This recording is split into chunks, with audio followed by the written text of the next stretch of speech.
Sir असं आम्ही ती ज्या शाळेमधून तुमची बदली झाली होती का, त्या शाळेतून असं चित्र बघितलं होतं सोशल मीडियाच्या माध्यमातून. मुलं तर रडलीच, मुलांची पालकं पण रडली. हे असं प्रत्येक वेळेस होतच राहील का आता आणि हे कशामुळे होतं हे? नाही होत राहील वगैरे असं आपल्याला म्हणता येणार नाही, हं. पण ज्यावेळेस आपण माणूस म्हणून लोकांसोबत रिॲक्ट होतो, त्यांच्यासोबत बोलतो, त्यांच्यासोबत संबंध निर्माण होतात. त्या संबंधाचं रूपांतर ज्यावेळेस मैत्रीपूर्ण नात्यामध्ये होतं ना, तर साहजिकच आहे, माणूस हा इमोशनल प्राणी आहे, भावनिक प्राणी आहे आणि डोळ्याच्या कडा नकळतपणे ओल्या होतातच.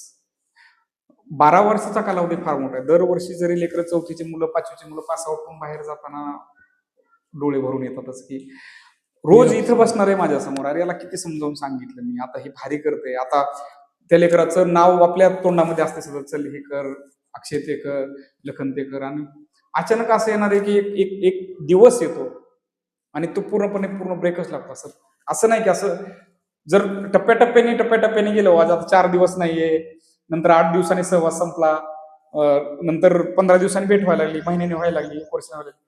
ते सवय लागून जाते ना. आज आलोय ना, आता उद्यापासून नाहीच, दिसणारच नाही. ते त्रास देणार आहे ना. म्हणजे आपल्या घरातला एखादा व्यक्ती ज्यावेळेस वारतो, म्हणजे हं. एक्सपायर होतो, त्यावेळेस माणसं का रडतात? तर त्याचा जो सहवास असतो, त्याच्या ज्या आठवणी असतात ना, त्या तुम्हाला त्रास देत आहेत. ती प्रत्येक क्षणाला आठवण येते. ती भावना होती, म्हणजे माझ्यासाठीही आणि लोकांसाठी. आजपर्यंत सर आमच्या शाळेमध्ये येत होते आणि आता सर दिसणारच नाहीत किंवा येणारच नाही. त्यांची बदली कुठेतरी बाहेर झाली. ही दुःख देणारी आणि त्रास देणारी गोष्ट आहे.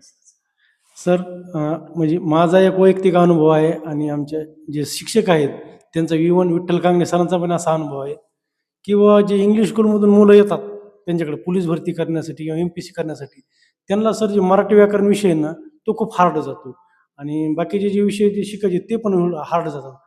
इव्हन ह्याच्याकडे तुम्ही कसं बघता? नाही, बेसिकवर कशा पद्धतीचं काम केलेलं आहे.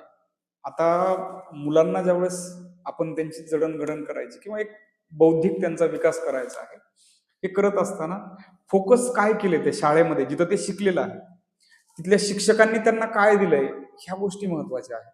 मग त्यांचं जर फक्त इंग्रजी ओरिएंटेड जर ज्या गोष्टी घेतल्या, मराठी विषयाकडे दुर्लक्ष झालं, तर साहजिकच त्यांना ती जडच जाणार आहे.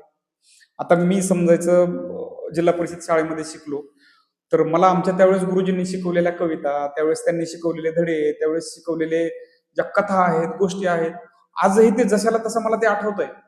पण मग मला इकडे कुठेतरी जे जॉनीचे जे आलं होतं ते मला आठवत नाहीये ना.